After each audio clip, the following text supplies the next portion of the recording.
July 18, it's back to the state capitol. I am announcing a special session to complete that unfinished business. We're live at the Capitol with what Governor Abbott believes needs to be fixed. Plus, 3 years after being convicted, Greg Kelly has a new home, for now, back at the Williamson County Jail. Too good to be true? Southwest announcing a sale with $49 fares. We verify whether it's actually that great of a deal. Next. This is KVUE News at 6. Hi, everybody. I'm Mike Rush. I'm Terry Gruca. Greg Kelly is back in the Williamson County Jail tonight. Not a free man, but awaiting a hearing to try to get his conviction overturned. But to his family and supporters, the decision to bring Kelly home is what they hope is the first step toward his ultimate freedom. Tony Plohetsky has been following this case. He's in Georgetown outside the jail tonight. And Mike and Terry, the big question here tonight is just how long Greg Kelly will remain in the Williamson County Jail and whether or not a judge and the local DA here could agree to let him out on bond. Now, Kelly arrived around 4 p.m. today in an unmarked sheriff's SUV. Deputies helped him with a bag of belongings from prison. Outside of our view, Sheriff Robert Shodey tells us that Kelly was allowed to meet with several minutes with a few supporters and his attorney, as well as family members. Pam Brimberry is a spokeswoman for the Kelly family. We just got to see Greg and get a hug, and it was an incredible experience. He is doing really well, and we're really proud of how he has held up under this extreme stress. Sheriff Shodey tells us that Kelly will be booked into the Williamson County Jail and have his mugshot taken just like any other suspect. However, the sheriff said that because of Kelly's status, he will be given some different treatment from other inmates here. The sheriff would not go into those details.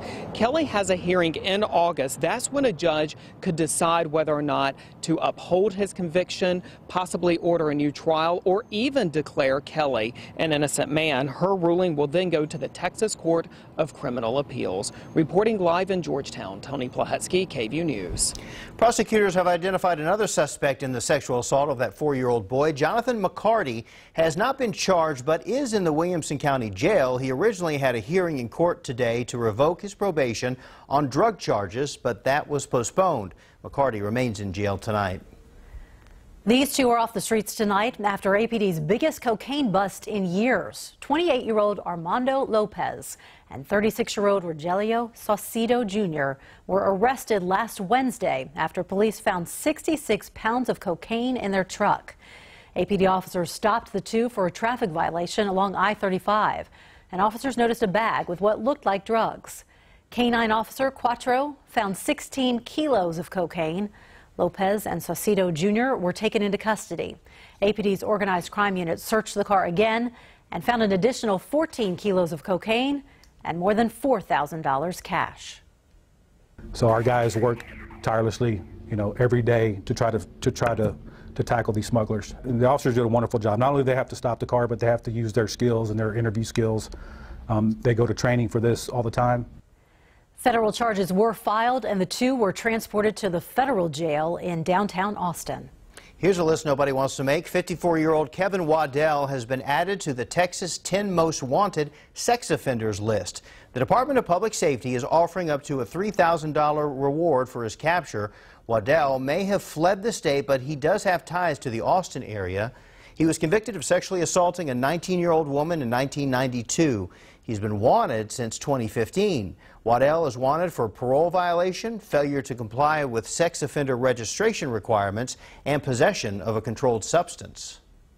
Bathroom privacy, property tax reform, education savings accounts. Those are just some of the items Governor Greg Abbott wants lawmakers to address when he calls them back for a special session next month. The governor made the announcement today. KVUE political reporter Ashley Godot was there. Ashley, the governor said this special session could have been avoided. And Terry, he came down on lawmakers for failing to pass a sunset bill allowing the Texas Medical Board to continue operating, and said since he has to call a special session to address that, he's going to make it count. The governor rattled off a list of 20 items he wants lawmakers to address. The topics range from paying teachers more to abortion legislation to having fewer local regulations. For instance, the governor signed HB 62 into law today. That's the statewide ban on texting while driving. But during the special session, he wants lawmakers to pass a bill stating the new law preempts all other local regulations. And he wants lawmakers to pass a bill related to one of the most controversial topics of the session, bathroom privacy, specifically House Bill 2899. It preempts local regulations that conflict with state standards.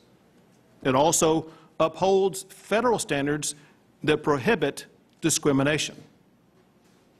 At a minimum, we need a law that protects the privacy of our children in our public schools. There's not any acceptable amount of discrimination, and there's especially not any acceptable amount when we're targeting an already vulnerable and marginalized group. There is not a problem with privacy and safety in restrooms. This is 100% a political issue, and the only reason for this existence is to target, demonize, and stigmatize transgender people. Abbott also wants lawmakers to pass property tax reform such as Senate Bill 2. It reduces the percentage cities and counties can increase property taxes without having to call a rollback election. You can read that full list of his special session items on KVUE.com. Lawmakers have 6 weeks before the special session begins on July 18th. Live at the Capitol, Ashley Goodo, KVUE News. More to come. Ashley, thank you. This is some recent history on these special sessions. 2 years ago, there was no special session. In 2013, we had 3 special sessions, including Wendy Davis' famous filibuster during that first session. 2011, 1 special session with big cuts coming to public education. In 2009, 1 as well. The most special sessions ever, 6 in 1989. That stretched into the next year, 1990. When Austin Mayor Steve Adler heard about the call for the special session, he had some strong words in response. And now, as I look at the special call, my thought was, you know, the legislature just considered these things for 5 months. They worked hard for 5 months. They reached the laws that the legislature felt were appropriate overworked for 5 months. And that apparently wasn't good enough either. So to me, I listened to the call, and I was dumbfounded. By Representative Capriglione, including the Hughes Amendment, that sunset legislation. Yesterday, torrential downpours with thunder and lightning. Fast forward 24 hours. We have clear blue skies, sunshine. Okay, that was yesterday. I promise. That was yesterday. Now, this is today. Isn't it gorgeous? Let's talk to the man who knows everything about your weather, Chief Meteorologist Albert Ramon. This is just perfect, I think, because there's a nice little breeze out there. So I know it got warm, but it didn't feel as hot as it probably was. Yeah, compared to a week ago when we were talking about dew points in the 70-degree mark, we're talking about dew points in the low 60s. So that north wind today sure making things feel a lot more on the comfortable side. It is unbelievable, the big change in the last 24 hours. Not that it was just storming 24 hours ago, but we're now in a summertime weather pattern. Other than a sprinkle, we don't have much of a chance of rain for the next week. 92, the official high, both official sites here in Austin. Still in the low 90s at Austin and Georgetown, upper 80s right now across the hill country and out towards the east of the interstate. More sunshine for tomorrow with high temperatures near average. The big story over the next 7 days, not so much rainfall, but the return of humidity. It feels nice out there now. I'll let you know when that muggy air returns coming up. And I thought my hair was curly today. I was just waiting. Only going to get worse. Yeah. Cap Metro launches a new service that will help you get from point A to point B. But does it get you there faster than other options? KVUE gives a test ride. And Southwest is plugging a big sale, but will it save you that much? Our Verified team digs deeper into those prices and finds out.